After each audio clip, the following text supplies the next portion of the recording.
오늘 우리에게 주신 하나님의 말씀은 히브리서 11장 32절에서 40절 말씀입니다.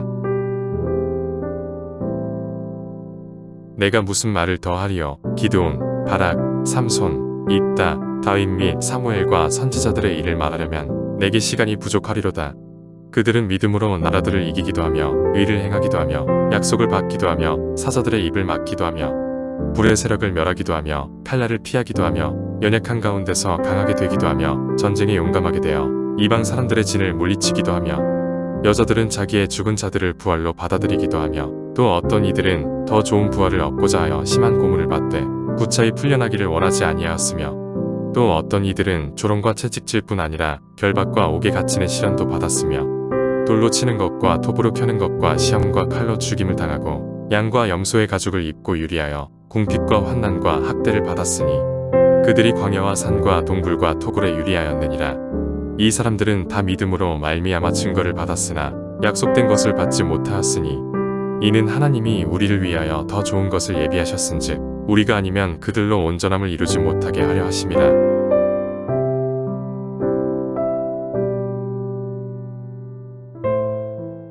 여러분, 오늘 본문에 보시면 여러분이 잘 아는 말씀입니다. 히브리서 11장은 소위 우리가 교회에서 믿음장이라고 가르치는 곳입니다.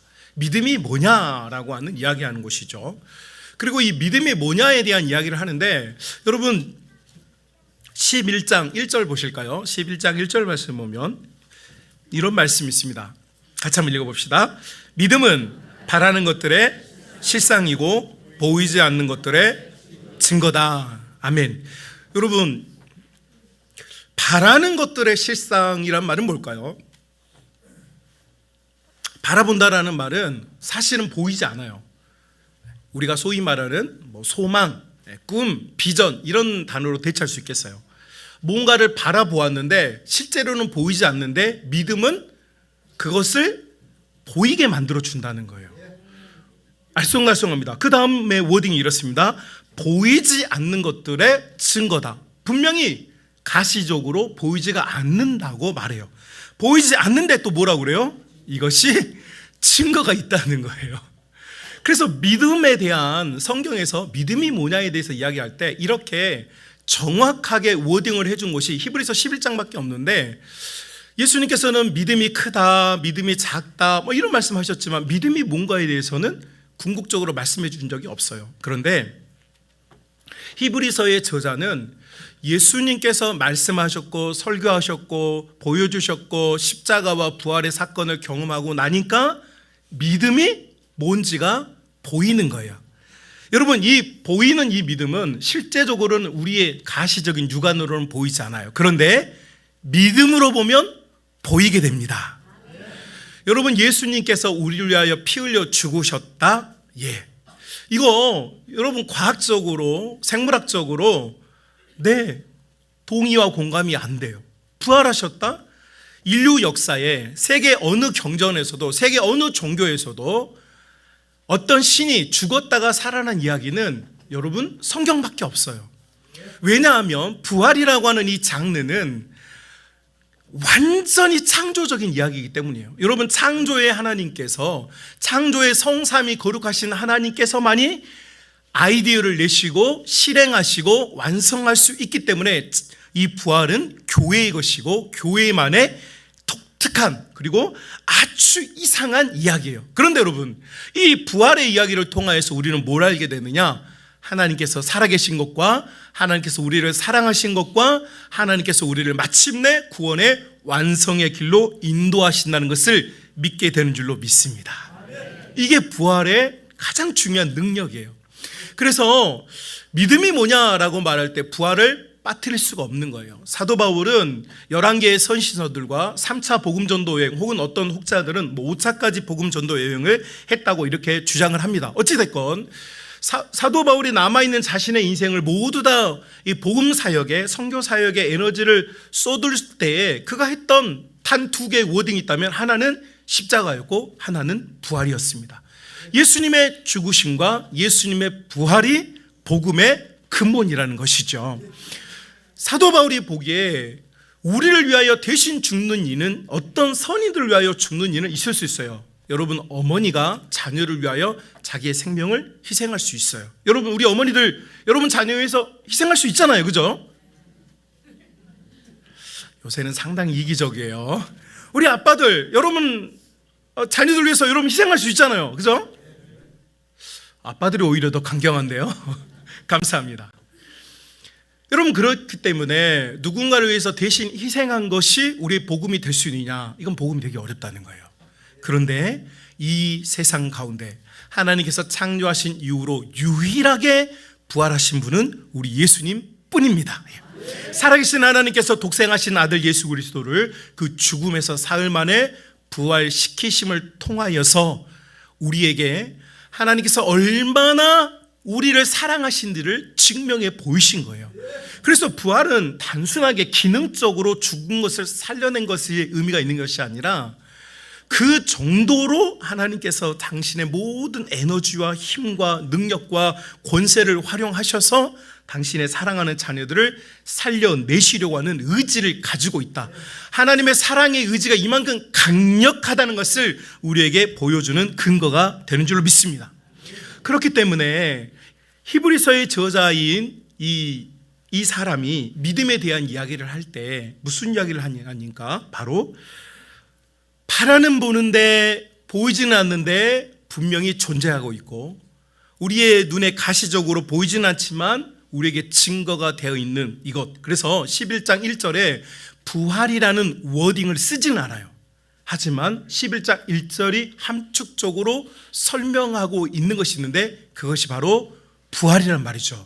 그래서 여러분 11장 하반부 우리가 읽었습니다. 22절부터 이제 부활절 하반부를 읽었는데 11장 전체를 우리가 믿음장으로 알고 있잖아요. 이 11장 전체를 히브리서 저자가 설명하려고 할 때에 도대체 11장 1절에 가시적으로 보이지 않지만 증거가 있고 눈에 보이지 않는데 실체가 있는 이게 뭐냐에 대해서 아주 단도직입적으로 설명을 해줍니다. 그것이 무엇이냐? 바로 부활이라는 단어죠. 35절 말씀입니다. 같이 읽어볼까요? 시작. 여자들은 부활로 받아들이기도 하며 또 어떤 이들은 더 좋은 부활을 얻고자 하여. 아멘. 여러분, 이 히브리서 저자는 히브리서 11장 1절에 나오는 이 모든 것에 응축된 진리가 뭐냐니까 바로 부활이라고 이렇게 설명을 해주고 있어요. 그러니까 여러분, 우리가 믿음이라고 말한 것을 말할 때 믿음이 뭐냐? 한마디로 뭐라면 뭘 믿는 겁니까? 부활을 믿는 것입니다. 부활이야말로 믿음의 근간이 돼요. 여러분, 그래서 이 부활을 설명하려고 할 때에 여러분 우리가 잘 아는 것입니다. 32절부터 보면 구약 성경에 나오는 사람들의 인물들을 소개를 합니다. 그리고 33절에서는 그들이 어떤 삶을 살았는지를 말해요. 믿음으로 나라를 이겼다, 의를 이겼다, 약속을 받았다, 사자들의 입을 막았다. 34절에 보면 불의 세력을 막기도 하였다, 강력하게 되었다, 전쟁에서 용감하게 되었다. 35절은 여성들이 강하게 역사하였다, 이런 이야기들을 계속 꺼내요. 그러면 이 사람들이 왜 이런 삶을 살 수 있었느냐라는 거예요. 어떻게 이런 일이 가능했느냐라는 것이죠.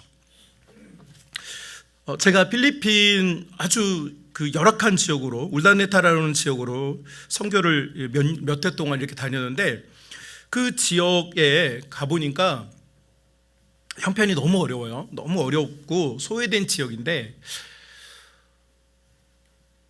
제가 한국에서 큰 부자입니까? 그렇지 않습니다. 제가 거기에 계시는 분들보다 건강적으로 콜레스테롤도 더 많고 아마 고지혈 그렇다는 게 아니고 그분들은 음식 섭취량이 적고 저는 과다하게 많으니까 오히려 건강상으로 보면 누가 더 건강이 더 우위에 있을 것 같아요? 그분들이 건강이 더 우위에 있죠. 또 생활하는 패턴도 그렇습니다. 여러분, 우리 한국 사회는 끝없는 경쟁 사회이기 때문에 굉장히 스트레스를 많이 받죠. 목회자들도 엄청나게 스트레스를 많이 받습니다. 전 세계 목회자들 중에 스트레스를 가장 많이 받는 목회자들이 한국교회 목회자들입니다. 새벽 예배부터 야간 신방까지 멈추질 않아요. 전 세계 이렇게 목회하는 교회가 없습니다. 없어요. 여러분 좀 다 데리고 다니고 싶어요. 내가 얼마나 고생하는지 좀 알려주고 싶어요. 가 아니고 그 정도로 한국의 목회자들이 열심히 최선을 다해요. 최선을 다하는데 그중에 몇 분이 이렇게 사고를 쳐가지고 교회를 좀 어지럽히고 성도들에게 목사님들이 그런다고 이런 이야기를 들어요. 제가 대신 사과드리지만 여러분, 대표 선수가 아닌 분들을 보면서 여러분 시험에 들지 마십시오. 그분들은 대표 선수들이 아니에요. 하나님 나라를 위해서 수고하고 있는 대표 선수들이 있단 말이에요. 왜 아멘 안 해줘요? 여러분, 동네 조기 축구하고 있는 사람들이 있고 좀 이렇게 경기를 못했다고 그 사람을 막 비난할 이유는 없잖아요. 우리 지금 박지성부터 시작해가지고 프리미어리그에서 뛰고 있는 수많은 우리 한국 선수들이 지금 얼마나 멋있어요. 그 사람들이 대표 선수고 국가대표들이죠. 잘하고 있는 분들을 봐야지. 왜 동네에서 꽁차면서 이렇게 옆에 사람 꽁차로 오니까 복싱하고 있는 그런 사람들 보면서 여러분 시험에 들지 마시기를 주님의 이름으로 축복합니다. 자, 이렇게 다들 열심히들 하고 있어요. 그러다 보니 불갑을 스트레스를 받아요. 자, 단순 비교해 봅시다. 제가 거기에 있는 분들과 제가 그런 생각을 했거든요. 전도사 때인데 거기에 계신 분들과 나의 삶을 비교해 보니까 그분들이 세상이 행복해요. 하루에 2끼 먹는데 남자들이 음악 틀어놓고 하루 종일 놀아요. 하루 종일 놀아요. 야, 세상 부럽더라고요. 여러분, 거기는요 농사도 안 돼요. 중산간 지역에 가지고 농사도 안 돼. 그럼 뭐 먹고 사냐? 있으면 먹고 없으면 굶어요. 얼마나 편안하고 행복한 생활이에요. 부럽더라고요. 그런데 모든 걸 비교해 봤을 때 그 사람들이 행복 만족도도 높고요, 건강도 나보다 더 잘 챙기고요, 어쩌면 음식이 없어서 저보다 더 헬시해요. 건강하고요. 뭐 큰 꿈이 없어요. 비전 없어요. 뭐 나로호 우주선을 쏴가지고 뭐 전 세계 정복 이런 거 없어요. 그냥 태어나서 살다 보니 이렇게 지내고 연마을 아가씨하고 눈 맞아가지고 사랑해서 결혼하고 아기 낳고 또 그러다가 의료 수준이 그렇게 뒷받침 안 되니까 또 적정한 나이에 또 이렇게 그냥 세상 안녕 나 잘 놀다 간다 이렇게 하면서 떠나요. 여러분, 누가 더 행복합니까? 여러분, 솔직히 까놓고 말하면요, 그 울다네타라에 있는 산간에 살고 있는 그 사람들이 사실은 더 행복해요. 행복 지수가 높다고요. 여러분에게 물어볼까요? 여러분 지금 행복하십니까? 자, 단순 비교해서 누가 더 행복하냐라고 하는 것은 의미가 없어요. 제가 거기서 느낀 게 뭐냐니까 복음을 가지고 있는 내가 행복하다는 걸 느꼈어요. 복음을 가지고 있는 내가 행복하더라. 그분들이 나보다 건강하고 그분들이 스트레스가 없고 그들은 자유롭게 살아요. 굴레가 없어요. 하지만 내가 이렇게 한국에서 스트레스 받고 꼭대새벽부터 밤늦게까지 소위 말해서 목회를 하고 지금 이 따라와 있는 청년들 막 14명, 15명 친구들 막 여기에 있는 뭐 자매 아이들은 막 며칠 동안 화장실 못 가서 막 변비에 걸려서 맨날 목사님 배 아파요, 전도사님 배 아파요 이러고 있고, 막 남자애들은 막 더러운 환경에서 어떻게 할 줄 몰라가지고 막 그런 애들 데리고 막 단기 선교 비전 트립 가가지고 막 그렇게 생활하고 있는 모습이 누가 더 행복하냐 따지면 행복이라고 하는 것은 나에게는 그들보다 훨씬 결핍된 요소예요. 그런데 제가 그들과 생활하고 복음 전도하면서 하나님께서 내게 주셨던 강력한 희망과 기쁨이 뭐냐면 나에게는 무엇이 있다? 복음이 있다는 거예요. 복음이 있다는 거예요. 그래서 믿음은 지금 당장 우리의 삶에서는 크게 가치가 드러나지 않아요. 믿음으로 무장한 사람들은요, 장차 도래하실 하나님의 영원한 나라와 하나님께서 우리에게 주신 이 부활의 능력을 가진 자들의 놀라운 권세와 그 믿음 안에 살아가고 있는 이 삶이 너무너무 행복한 인생이고 복음으로 무장한 인생이야말로 진짜 인생인 줄로 믿습니다. 그래서 여러분, 우리는 얼마나 더 가졌느냐, 얼마나 누리느냐에 여러분 우리 힘이 있는 게 아니에요. 진짜 성도의 힘은 어디에 있느냐? 그 복음으로 무장할 때 힘이 생기는 것인 줄로 믿습니다. 진정한 힘이 거기 있어요. 오늘 이 설교를 위하여서 제가 예화를 한 100개 정도 찾은 것 같아요. 제가 읽었던 책들부터 시작해서 엄청난 고민을 많이 했어요. 예화 하나만 들고 우리 오늘 설교를 마치려고 하는데, 찾다가 제가 예수님을 믿지 않는 어떤 한 사람에 대한 이야기를 좀 해보려고 해요. 여러분, 지금 EPL이라고 그러죠. 잉글랜드 프리미어 리그에서 뛰고 있는 손흥민이라는 선수가 있습니다. 맞나요? 소니. 이 친구 아버지 밑에서 엄하게 교육받고 자라서 영국에 가서 꽁을 차고 있어요. 지금 토트넘이라고 하는 팀에 입단해서 8년차 꽁을 차고 있습니다. 우리나라에서도 놀라운 역량을 발휘하면서 국가대표전에서 항상 소니가 있어야 경기를 이기는 이런 상황이 됐죠. 그런데 이 소니라고 하는 이 손흥민이라는 선수가 최근에 지난 일주일 사이에 엄청난 영국에서 지금 파란을 일으켰습니다. 이유가 뭐냐? 여러분, 영국의 프리미어 리그 뛰는 선수들은 연봉이 굉장히 높아요. 돈을 많이 받습니다. 인기가 많으니까요. 그런데 손흥민 선수는 다른 선수들보다 사실은 연봉이 높지가 않습니다. A신연이기 때문이에요. 약간의 임금에도 페널티가 적용돼요.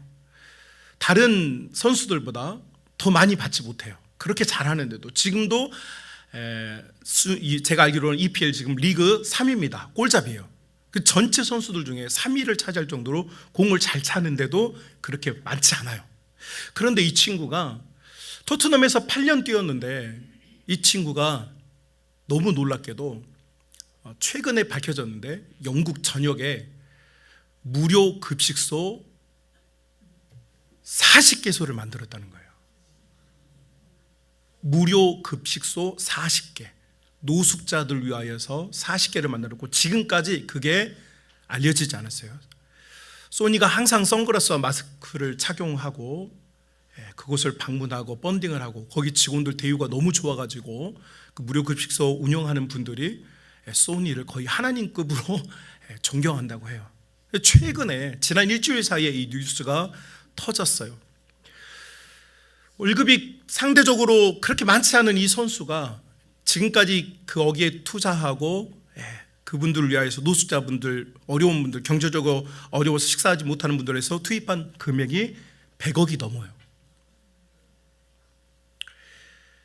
심지어는 자기가 하고 있는 좋은 일을 알리지 않게 하기 위해서 이분은 철저하게, 이 손흥민 선수 나이 30밖에 안 됐습니다.